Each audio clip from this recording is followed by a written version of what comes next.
Hi అండి అందరికీ. మా ఇంట్లో వాళ్ళు అంటారు, ఏం చేస్తే చెయ్యు లేకపోతే మానే కానీ చారు అయితే నువ్వైతే చేసిన తర్వాత అంతా వంట అంతా మేము చేసుకుంటాంలే అనేసి మా ఇంట్లో వాళ్ళు అంటారు. అందుకని నేనైతే చారుకైతే ఎలా రెడీ చేసుకోవాలి ఏంటని నేనైతే చారు కోసం నేను అన్నీ ఇలా పెట్టుకున్నానండి. చూసారా, ఇది నిమ్మకాయ సైజు కంట కొంచెం ఎక్కువ చింతపండు అండి. తరువాత దీనికి కడిగి పెట్టిన టమాటాలు ఒక 3 అండి. తర్వాత ఒక ఉల్లిపాయ కదా కట్ చేసుకున్నాను, అందులో సగం ఉల్లిపాయ ముక్క అండి, కొంచెం కొత్తిమీర.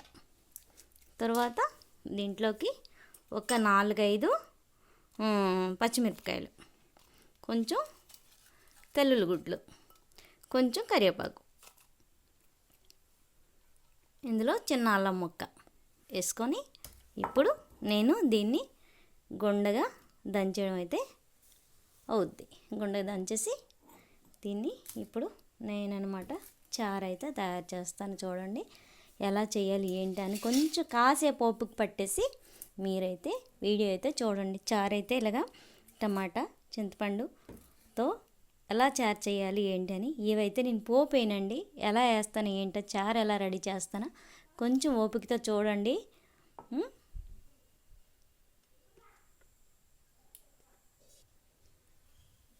ఇప్పుడు ఈ కొత్తిమీరని అయితే ఇగోండి నేను దీంట్లోనే వేసేస్తున్నానండి.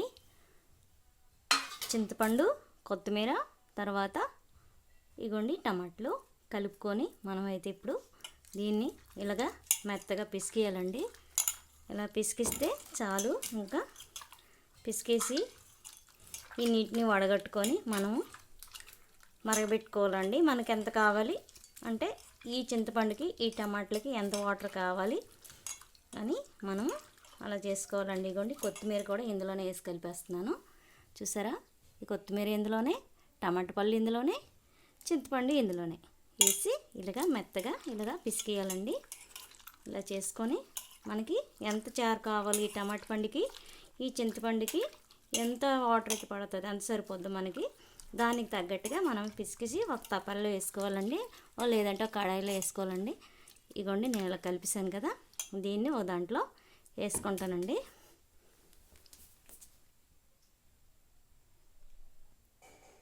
ఇగోండి నేనైతే ఇలాగ వడగట్టుకున్నాను. దీంట్లో వాటరు, ఈ చింతపండు టమాటా వాటరు, దీంట్లోనే కొంచెం సాల్ట్ వేసుకుంటాను, కొంచెం పసుపు వేసి మరగబెడతానండి. మరిగేటప్పుడే ప్రాసెస్ ఉంటుందండి చారుది. దీంట్లో మరి కొంచెం వాటర్ వేసుకొని కలిపేసి ఇందులో మళ్ళీ వేస్తానండి. కొంచెం వేస్తే మనకి అప్పుడు చారు అనేది కరెక్ట్గా సరిపోద్ది. దానికి ఆ చింతపండుకి ఆ టమాటాలకి పులుపు సరిపోద్దండి. ఇప్పుడు దీంట్లోనే పసుపు వేసుకుంటున్నానండి. కొంచెం పసుపు ఎక్కువ వేయట్లేదు. ఇవ్వండి కొంచెం పసుపు వేసుకుంటున్నాను.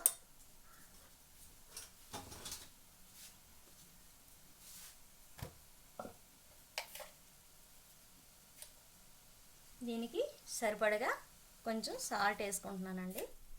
సరిపోతే మనం తినేటప్పుడు కలుపుకోవచ్చు సాల్ట్. దానికి ఇప్పుడు సరిపోయినంతగా అయితే నేనైతే వేస్తున్నాను. సరిపోతే అప్పుడు మళ్ళీ మనం వేసుకోవచ్చండి.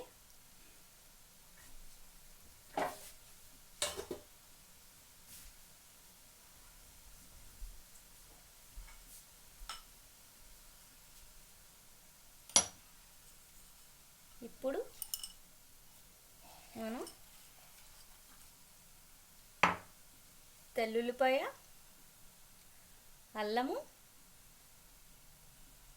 ఎల్లుల్లిగడ్డ, పచ్చిమిరపకాయలు, కరివేపాకు దంచుకునే వద్దండి. ఇదేనండి చారు మొత్తంకి టేస్ట్ వస్తుంది. ఇంకా చెప్పాను కదా, ఎర్రుల్లిపాయ, తెల్లుల్లిపాయ, పచ్చిమిరపకాయలు, కొంచెం ఉల్లిపాయ ఒకటి, అంటే ఒక్క ఉల్లిపాయలు సగం అయితే సరిపోతుంది. అల్లం ముక్క ఎన్ని అయ్యాయి, కరివేపాకు కొంచెం, ఇవన్నీ కలిపి నేనైతే అల్లం కుద్దులో దంచేసానండి. ఈ ముద్ద వేసినాక 2 టైం అలాగా మరిగితే చాలా ఆపేయాలండి, లేదంటే మనకి ఇది అనేది పోతుంది, టేస్ట్ అనేది పోతుంది. ఇగోండి నేనైతే ఇందులో మరిగేటప్పుడు ఈ ముద్ద అయితే వేసేసాను. ఎక్కువ మరగనివ్వకూడదండి, మరైతే టేస్ట్ అనేది పోతుంది. నేనైతే దీంట్లోనే తెల్లుల్లిపాయలు, ఎర్రుల్లిపాయలు, పచ్చిమిరపకాయలు, అల్లము, కరివేపాకు వేసి ఇలాగా దంచేసానండి. ఇప్పుడు అది ఎక్కువ టైం మరగకూడదు, 2 సార్లు అలా మరిగినాక మనమైతే ఆపేయాలండి. ఎక్కువ టైం మరిగితే ఇంకా మన చారు అన్నది టేస్ట్ రాదండి. ఇగోండి చూస్తున్నారు కదా, ఇప్పుడే ఇంక ఇలా వేసాను కదా, 2 సార్లు అది అలా మరిగింది కాబట్టి నేనైతే ఇప్పుడు బంద్ చేసేస్తానండి. బంద్ చేసి ఇప్పుడు పోపు ఎలా వేయాలి ఏంటి అని మీకైతే చూపిస్తానండి. దానికి పోపు మనం ప్రత్యేకంగా వేస్తాం చూడండి. ఇక బంద్ చేస్తున్నాను, ఇంకా ప్రత్యేకంగా పోపు వేసి చూపిస్తాను చూడండి. ఆయిల్ వేసుకుంటున్నానండి. ఇదిగోండి చిన్న మూకుడులో ఆయిల్ వేసుకున్నాను మన పోపుకు తగ్గట్టుగా.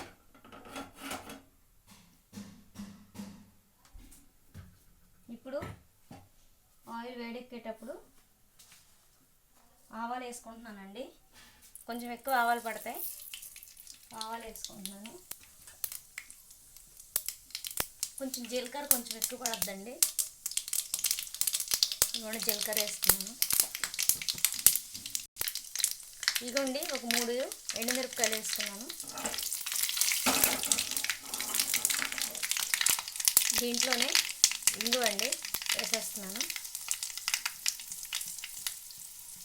కొంచెం మనకి ఎంత ఇంగువ టేస్ట్ కావాలో అంత వేసుకోవాలి. కొంతమందికి ఎక్కువ ఇంగువ తినాలనిపిస్తుంది. ఇదిగోండి ఇలాగైతే నేనైతే పోపు వేసాను. పోపు అయితే ఇలాగ వేగిపోయిందండి. ఇంక ఇలాగా కావాలంటే ఇందులో కరివేపాకు కూడా వేసుకోవచ్చు, నేనైతే వేయలేదు. ఈ పోపుని దీంట్లో వంపేసుకోవాలండి. ఇలాగా చూసారా, ఇలా వంపేసాను, అయిపోయింది. ఇంకా మనకైతే టమాటా కొత్తిమీర సారు రెడీ అయ్యిందండి.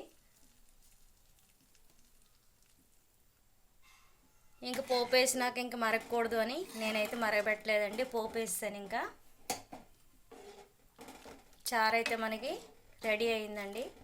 మీకు నచ్చితే చిన్న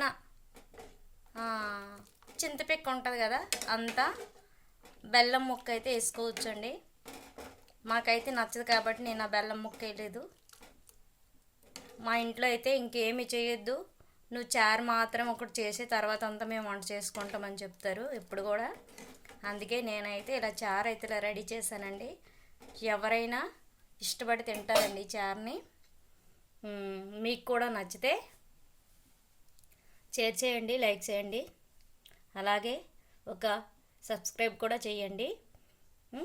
మా ఛానల్ అయితే చిన్ను బుజ్జి ఛానల్ అండి. మీకు ఈ చారు నచ్చినట్లయితే మీరైతే కమెంట్ పెట్టండి. మరొకసారి మాకు అర్థం కాలేదు, మరొకసారి చెప్తారా అనేసి కూడా అడగండి, నేనైతే చెప్తానండి. సరేనండి, అందరికీ బాయ్ అండి.